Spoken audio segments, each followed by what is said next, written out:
This is the story of the notorious Dalton Gang and their infamous spiral from law keepers to lawbreakers, culminating in a fatal mistake in what would become known as Death Alley.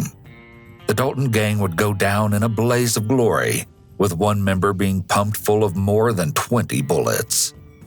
The Dalton Gang is one of the most notorious outlaw gangs of the Wild West, not only for their exploits, but also because of their curious history. You see, the three primary gang members, the three Dalton brothers for whom the gang was named, would start out as respectable lawmen before turning to a life of crime.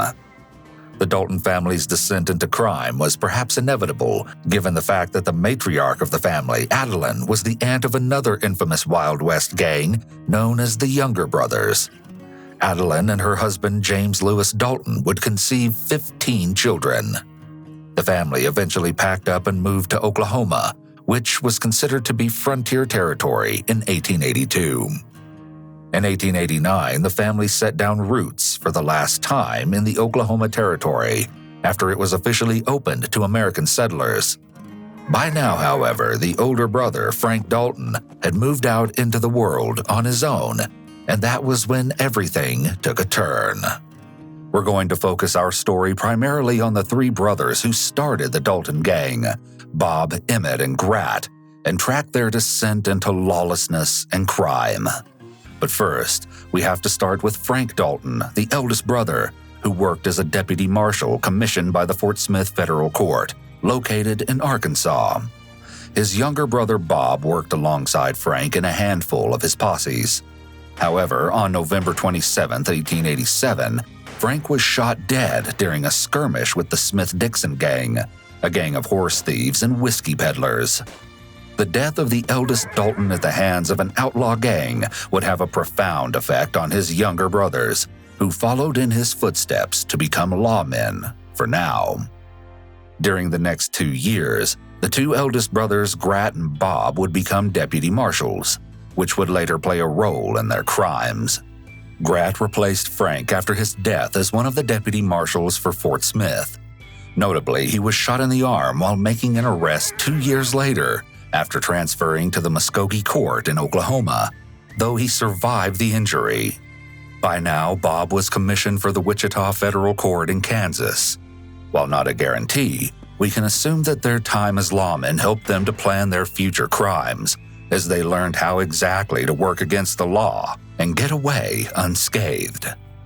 Emmett Dalton was the only brother to not receive a commission as a deputy marshal, instead working as a cowboy. However, he would serve as part of the posses with his brothers. A posse, for any who are unaware, was a group of citizens that would gather to hunt down a criminal. Therefore, all three of the primary trio would work for the law in some capacity. During his day job, though, Emmett worked on the Bar X Bar Ranch. Throughout the course of this work, he met two men, Bill Doolin and William St. Power, also known as Bill or Tom Evans, who would both join the Dalton Gang alongside Emmett's two brothers.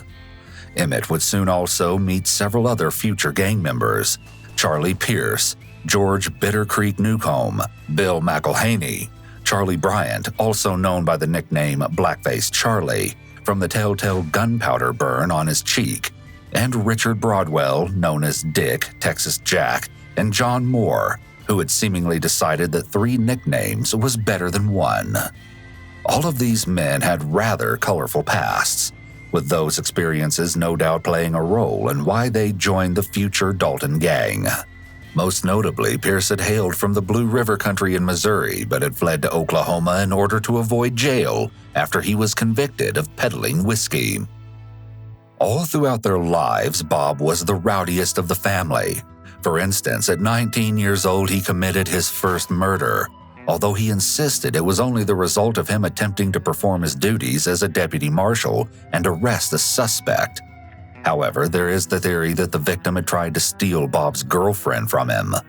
Despite this, though, Bob and his brothers would serve honorably and with distinction in their careers as lawmen. However, they eventually turned their backs on the law. This happened in 1890, when Grat was accused of stealing horses, which was a huge crime back then, akin to Grand Theft Auto nowadays. Whether he was truly guilty or not, it's unknown, but he was released shortly after. Still, the damage had been done.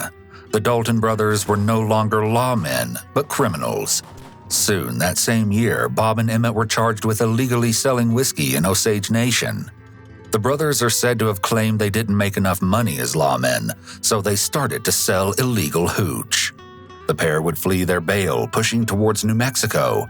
Grat would soon join his brothers along with other gang members, Newcomb, McElhaney, and Bryant. Shortly thereafter, this beginning incarnation of the Dalton gang would commit the first known robbery of their criminal career, a gambling house in Silver City, New Mexico. The group went into a mining camp where they participated in a game of faro, a French card game that's played with a banker and single deck of cards, wherein if your card matches the banker's card, you lose the card. The group would lose badly, as in they had a bad defeat, and also badly because they were poor losers who couldn't take a defeat. They convinced themselves that instead of just sucking at the game, they'd been cheated. Naturally, they pulled their guns, taking their money back as well as some more for, I guess, emotional damages. Nonetheless, this was the first robbery known to be committed by the Dalton gang. Bob and Emmett, no doubt realizing that robbing a gambling house was probably not the best idea, fled to their brother Bill and his farm in California. Before his brother's unannounced visit, Bill had been living a peaceful, crime-free life, although he did get into a populist fight with the Southern Pacific Railroad over disputed land with other farmers. With their arrival, there were now 4 brothers making up the Dalton gang. It's theorized that Bill's problems with the Southern Pacific Railroad was one of the reasons the 4 brothers decided to stage a train robbery. This would be their second known crime. The Dalton gang's first train robbery occurred on February 6, 1891, but ended badly. Turns out it isn't exactly easy to just rob a train. After they boarded, Bill managed to keep the passengers controlled, but the others killed the train engineer when the poor man attempted to flee. Eventually, they found the train car with the money, known as the express car on most passenger trains in those days, but the guard decided to fight back and started shooting. Eventually, the Dalton brothers called it quits on their attempted train robbery and escaped on horseback with 1 death on their hands and no stolen money. Soon enough, though, Bill and Grat were arrested for the attempted robbery, with the other 2 going back to Oklahoma. During these events, Grat was found guilty of the train robbery, despite over a dozen people claiming they had personally seen him in Fresno at the time the train was robbed. Due to the passage of time, it's unclear whether or not Grat truly had been part of the robbery, but as he was convicted in a court of law, historians include him as being there. Bill somehow would be acquitted of the crime, going free. 3 days later, however, Grat decided to make an escape attempt while on the prison train. He stole the keys to his handcuffs before jumping from the moving train, managing to hit water in the San Joaquin River. He found his way to Oklahoma, then met up with the rest of the gang. Even with this close call in mind, the Dalton gang was just getting started. They then began to rob trains throughout Oklahoma. They spaced their robberies out by a few months, but most successful were the Santa Fe at Wharton and the Katy at Lilietta. The gang would make off with $2,500, which is about $82,000 in 2022 from the Lilietta robbery. This means that, assuming they divided the loot evenly, each member would receive around $250, or just about $8,200 today. That winter, the Dalton gang went quiet, but thawed when spring reared her head. They quickly planned another train robbery, settling on the Red Rock. However, they decided this robbery would be too risky, as the coach car had no lights. They let this one continue onwards, but robbed the next one a short time later. By now, they were well practiced, and this robbery went off without a hitch. Once inside, Brian and Broadwell held the fireman and engineer at gunpoint, while Bob, Emmett, and Power looted the passengers of all valuables. Doolin and Grat went to the express car, removing the safe and tossing it off the train. The gang left, but found out that the safe had a mere $50, about $1,637 today. Later, they discovered that they had been right to avoid the first train, as it contained armed guards who were defending the Sack and Fox annuity of $70,000, around $2.3 million today. A little under a month and a half later, they would do the Adair robbery. Much like the previous robbery, the train was filled to the brim with deputies, but all of them were located in the back of the train. As the train wasn't moving, the Dalton gang backed up a wagon to the door of the express car and stole all the contents, dispatching the only guard without difficulty. When the other guards found out what was happening, a violent battle began, with 2 deputies being killed in addition to a bystander, with a 4th person being wounded. The gang, themselves unharmed, made away with $17,000, which is over $500,000 today. Following this, the Daltons found that a bounty had been put on them, $5,000, about $163,000 in today's money, for each of them, coming out to $15,000 total, or $818,000. With the heat burning at their heels, the gang split up and went to ground. However, it wouldn't take long for them to regroup and plan their biggest robbery yet, the double bank robbery in Coffeyville, Kansas. By now, for some unknown reason, the gang had been reduced for this robbery to the 3 Dalton brothers, Bob, Grat, and Emmett, and their associates Power and Broadwell. The men wore fake mustaches and beards as they entered Coffeyville because Bob and Grat were from the area and could have easily been recognized. However, so many people were on the street that morning, their disguises didn't work, and they were quickly spotted. Inside Condon, the robbers were convinced that the main safe had a time lock, and so the trio waited. There likely wasn't a timer on the lock, but instead, this was a clever lie given by the bank's employee. Little did the would-be robbers know, while they waited, a civilian who spotted them on their way into the bank was outside, shouting, "It's the Daltons, they're robbing the bank." Once they finally got their loot, the 3 at the Condon Bank tried to escape, using the front door where they were surprised to find the place surrounded by angry townsfolk. Despite the hail of bullets, they pushed towards the alleyway where their horses waited. As they ran, the townsfolk gave chase, firing their weapons. The 3 shot back, beginning a deadly shootout. Of the 3, only Broadwell made it to the horses. Grat was hit in the neck with a bullet, and Power was shot, both dying a mere 10 feet away. Bob and Emmett at the First National Bank had initially made it out of the bank with the money by using 3 bank workers as human shields, but they encountered 2 citizens during their escape. These 2 innocents, as surprised as the bandits, were murdered by the pair as they continued to flee. The townsfolk quickly noticed that the other half of the Dalton gang was making a run for it, and began shooting at them, hitting Bob as he fled.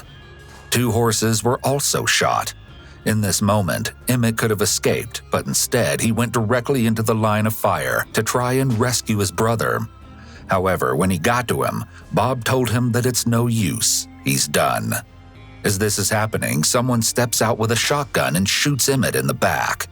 Bob managed to squeeze off a few more rounds without aiming before dying. The area where the 3 Dalton gang members died would become known as Death Alley after the events.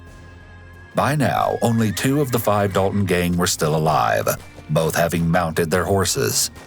However, one of them, Broadwell, would die from his wounds half a mile away, falling out of his saddle and hitting the ground.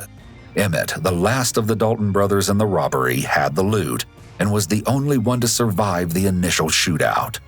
However, he had been pumped full of more than 20 bullets, including wounds in his left hip, right arm, and, most painfully, the groin. He was also shot by a double-barreled shotgun, yet somehow miraculously, he would survive his wounds. However, despite his survival, this marked the blazing end of the infamous Dalton gang. 5 hardened bandits had entered the town, and only 1 left, albeit with a good chunk of his flesh torn away by bullets.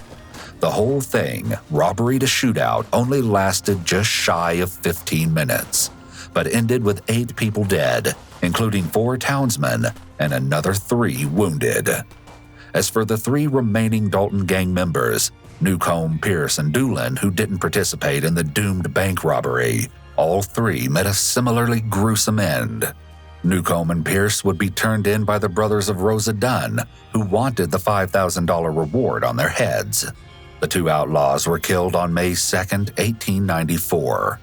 Doolin would outlive the pair by 4 years, being shot dead by Deputy Marshal Heck Thomas, one heck of a name, pun intended, in August of 1896.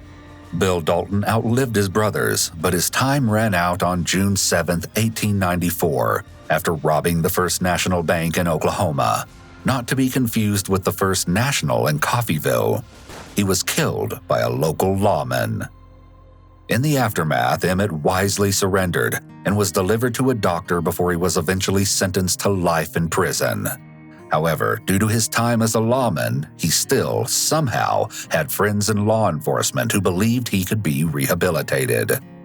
15 years later, he was pardoned and proved his friends in law enforcement right. He married and moved to California. Here, Emmett would find work as a contractor, eventually writing a book about his gang. This was titled When the Daltons Rode and was published in 1931. Emmett would die 2 years later in Long Beach, California, having never returned to crime. Several years later, When the Daltons Rode would be turned into a movie of the same name.